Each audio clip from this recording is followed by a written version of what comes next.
Bonjour chers élèves, ça va? Comment allez-vous? J'espère que vous allez bien. Cette vidéo est dédiée pour l'ensemble des élèves de première et de deuxième Faraday Junior. Pour cause, j'ai eu plusieurs questions sur le volume d'un prisme droit et d'un cône. Ce que je vais faire pour le prisme est valable pour le cône si vous le faites à la maison. Bien sûr, utilisez un papier cartonné pour le faire. Alors, qu'est-ce qu'on a? Regardez. Pourquoi dans le volume d'un prisme on trouve un tiers? Bien sûr, plusieurs d'entre vous ont posé la question, mais ils n'ont pas demandé au prof pour leur expliquer. Je vais donner une explication et non pas une démonstration. La démonstration, ça se fait à un niveau supérieur. Alors, ça se fait avec les intégrales, donc dans un niveau supérieur. Alors, je vais faire une explication, pas plus. C'est bon? J'espère que vous allez suivre bien la vidéo jusqu'à la fin. Et commençons notre question. La réponse à notre question. Alors, l'explication. Soit un prisme droit O, A, B, C, D. C'est bon, c'est bien visible. Alors, le prisme droit, il est comme suit. Alors, la droite. Alors, la base, bien sûr, le prisme droit, il est constitué d'une base, d'un sommet et d'une hauteur. C'est bon? Moi, j'ai choisi ce prisme droit pour bien simplifier les choses. Alors, la base ABCD, il s'agit d'un carré. Ici, on a 7 cm. Ici, on a 7 cm. Bien sûr, si on représente un carré dans l'espace, il devient, ou il est apparent comme un rectangle, ou comme un parallélogramme. Alors, on a OA, c'est la hauteur. La hauteur. C'est bon? C'est 7 aussi. C'est bon? On a OB, OD, OC, bien sûr. C'est bon? Bon, voici le schéma de ce prisme droit, le patron de ce prisme droit. Alors, qu'est-ce qu'on a ici?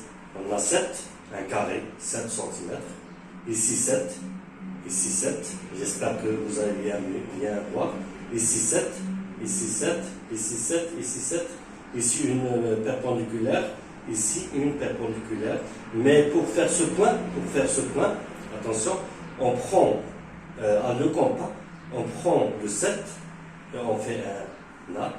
Et pour ça, on prend ça, cette mesure, et on fait un arc et on trouve un triangle.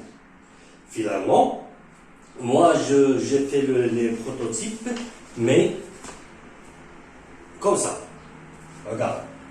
Donc, il s'agit d'un prisme droit. J'ai fait presque plusieurs moments pour faire cette figure. Alors, ça, elle est perpendiculaire à ça, à cette surface. La surface latérale elle est constituée de triangles, bien sûr. Ça, c'est un triangle droit, ça, c'est un triangle droit. Les autres, regardez, et ça. C'est bon? Alors, j'ai fait la même chose. Donc 7 cm sur tous les côtés et j'ai fait 3 prototypes. 3 solides. Voilà. Donc le premier, le deuxième et le troisième. Ça, c'est le patron réel de ça. Le patron réel de ça. Si on déplie, on ouvre ça, alors on obtiendra ça. Bien sûr, on va laisser quelques linguets comme ça et ça, pour bien le coller, pour qu'il nous aide à le coller. C'est bon? Alors, si je choisis ça, 1 et 2 et 3, mais c'est la même chose exactement, 7 cm, 7 cm, 7 cm. Alors, calculons en premier lieu le volume. Le volume de ça. Alors, le volume est égal à 1/3 fois OA, donc c'est la hauteur, fois SABCD. SABCD. Mais ABCD, c'est quoi? Il s'agit d'un carré égal 1/3 multiplié par OA qui est égal à 7 multiplié par SABCD. La surface d'un carré, c'est 7 fois 7. C'est ça? Puisque c'est un carré, alors sa surface est 7 fois 7 égale 1/3 fois, donc c'est 49 fois 7. Donc 49 multiplié par 7, 7 fois 9.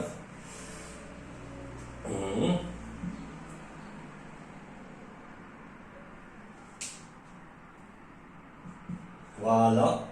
Et donc c'est 343 sur 3. Si on veut diviser ça, c'est 1, bien sûr c'est 0, 4, 1, 13, c'est 4 fois 3, 12, et 10. Donc ici la virgule, c'est 3, et ça reste 1, 3, 3, 3, 3. Bien sûr égal 114, à peu près, ici à peu près 114,33. C'est bon? Vous avez bien compris. Donc, c'est le volume de ce prisme. J'espère que je n'ai pas fait d'erreur. C'est que 9 soit 138. C'est ça. Alors, c'est divisible par 3, 114,33, et on le laisse. Ça c'est bien. On garde ça. Donc, V égale 114,33, et ainsi de suite, centimètres au cube. Puisqu'on a choisi l'unité, c'est en centimètres. On efface tout ça. Donc le volume d'un prisme droit, elle est égal à 1/3 fois OA fois SABCD. Mais d'où vient ce 1/3? D'où vient ce 1/3? C'est la question à la réponse à cette question, c'est ça. Ce sont ces trois solides que j'ai préparés. Alors, qu'est-ce qu'on fait? Alors, on rassemble ça. Regardez. J'ai rassemblé les trois. C'est bien. Regardez maintenant. Alors, qu'est-ce qu'on a obtenu? Si je rassemble, ils ont bien sûr les mêmes distances. J'ai bien sûr choisi les mêmes distances dans les trois prototypes. Regardez, des quatre côtés, des six faces.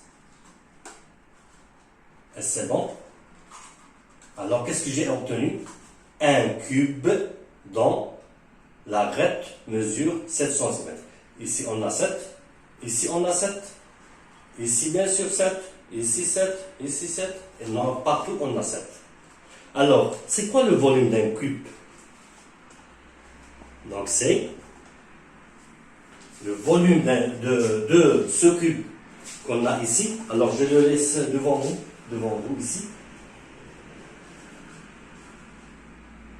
Alors, le volume du cube égale 7 fois 7 fois 7. C'est bien? Alors, 7 fois 7, c'est 49. Et 49 multiplié par 7. 49 fois 7, 7 fois 9, 63. 7 fois 4, 28.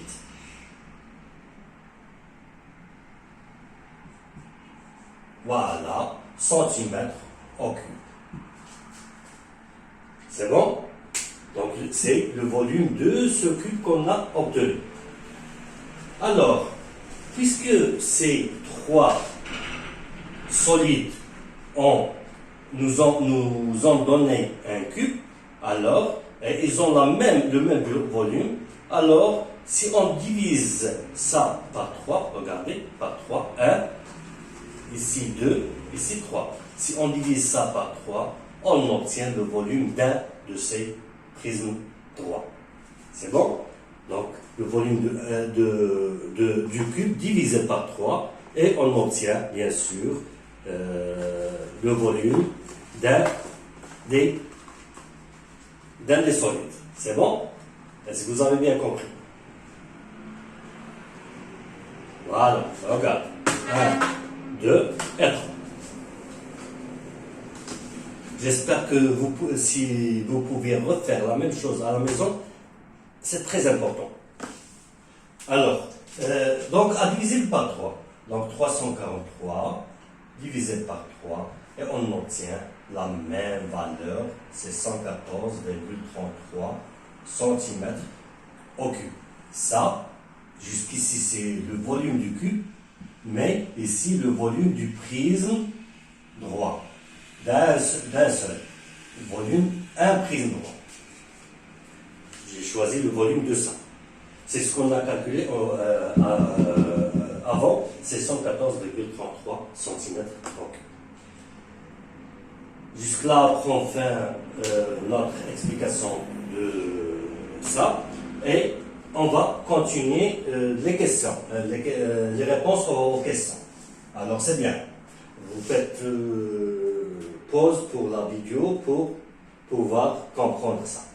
C'est bien. J'espère que vous avez bien compris ça. Et on continue.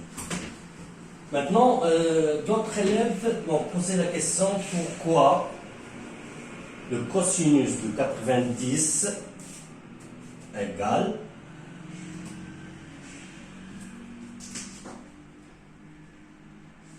je fais un petit rappel tout d'abord et je poserai la question. Voilà, un angle.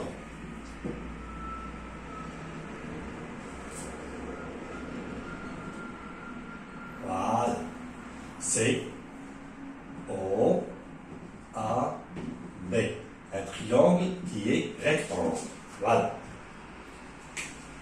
C'est bien vu. Alors, le cosinus de l'angle AOB. Le cosinus de AOB, donc cosinus AOB est égal, si vous vous rappelez bien, alors c'est le côté adjacent sur l'hypoténuse. C'est le côté adjacent qui est OA sur OB. Donc côté, un petit rappel, donc côté adjacent c'est ça, et l'hypoténuse c'est ça. Donc égal adjacent sur hypoténuse. C'est bon? Alors, maintenant passons au cosinus de 0. Cosinus de 0, je vais faire une petite explication. Alors, cosinus de 0. Si OB, on le rend plus petit, regardez. Non, c'est pas OB, pardon. C'est l'angle qui est plus petit. AOB. Il devient plus petit. Regardez OB. Regardez B. Il est où? Il était ici. Il est venu ici. B. Alors, si je le rends encore plus petit, regarde. B, il est ici. Si je rends l'angle plus petit, donc il devient 0. Comme ça. Donc B, il est là. Il est là. Donc A, elle est à côté de B. C'est bon? Alors, le cosinus de l'angle qui est 0 A O B est égal OA, comme on a fait pour le rappel, sur OB. Mais regardez, est-ce que OA est égal à OB? Oui, bien sûr. Donc pour le cosinus 0 degré est égal à OA sur OB, OB comme ça, est égal à OA sur OA. Est égal, OA sur OA est égal à 1. Donc le cosinus de 0, finalement, c'est une explication pour le cosinus de 0. Donc cosinus de 0 degré, j'écris ici, le cosinus de 0 degré est égal à 1. Si vous faites ça avec la calculatrice, bien sûr, vous trouverez 1. C'est bon? Passons au cosinus 90. La même chose. Je refais la même figure avec un angle bien sûr droit. Alors regardez. Un angle qui est droit, comme ça.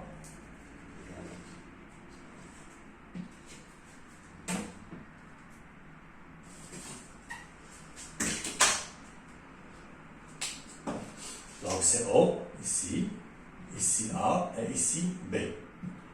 Toujours le cosinus de A au B, donc le cosinus de A au B, elle est égale à quoi? Elle est égale à OA sur OB. Toujours. Maintenant, cet angle doit avoir la valeur de 90. Donc qu'est-ce qu'on fait?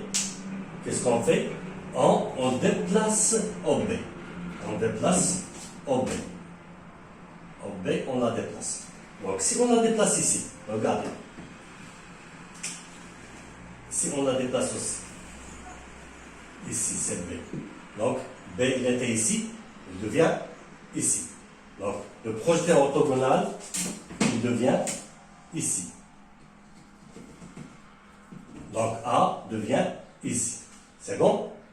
Lorsque je déplace encore l'angle, je déplace B. Je déplace B comme ça. Voilà. Je fais le projeté orthogonal, toujours. Regardez. A, il est ici. C'est bon? Et B, il est ici. Je le déplace encore jusqu'à obtenir un angle qui a pour mesure 90. Regardez. Et A, il est ici. Donc A, il était ici, il devient ici, il devient ici, et il devient ici. Et B, il est n'importe où ici, c'est pas grave. Donc, c'est OA, donc cosinus A au B est égal, comme on a fait au rappel, donc c'est OA sur OB. Mais la valeur de OA, c'est quoi? OA. Donc, A vient sur O. Ça veut dire que la mesure de OA, elle est égale à 0. Mais est-ce que OB est égal à 0? Bien sûr que non, c'est OB est différent de 0. Et 0 sur OB égale, c'est 0. Donc, finalement, cosinus 90 qui est égal à 0. Attention, sans unité ici. Faites attention, il n'y a pas d'unité. Alors, OA, c'est en centimètres. Et OB, c'est en centimètres. Si on simplifie, on doit simplifier avec les centimètres et ça ne reste pas d'unité. Donc, cosinus de 90, elle est égale, cosinus de 90 égale à 0. Est-ce que vous avez bien compris? Jusque-là, on fait notre vidéo. Merci d'avoir suivi. Et si vous avez d'autres questions à me les poser, n'hésitez pas, je suis là pour vous aider. C'est bon? Au revoir mes chers élèves et à une prochaine vidéo, Inch'Allah. Au revoir.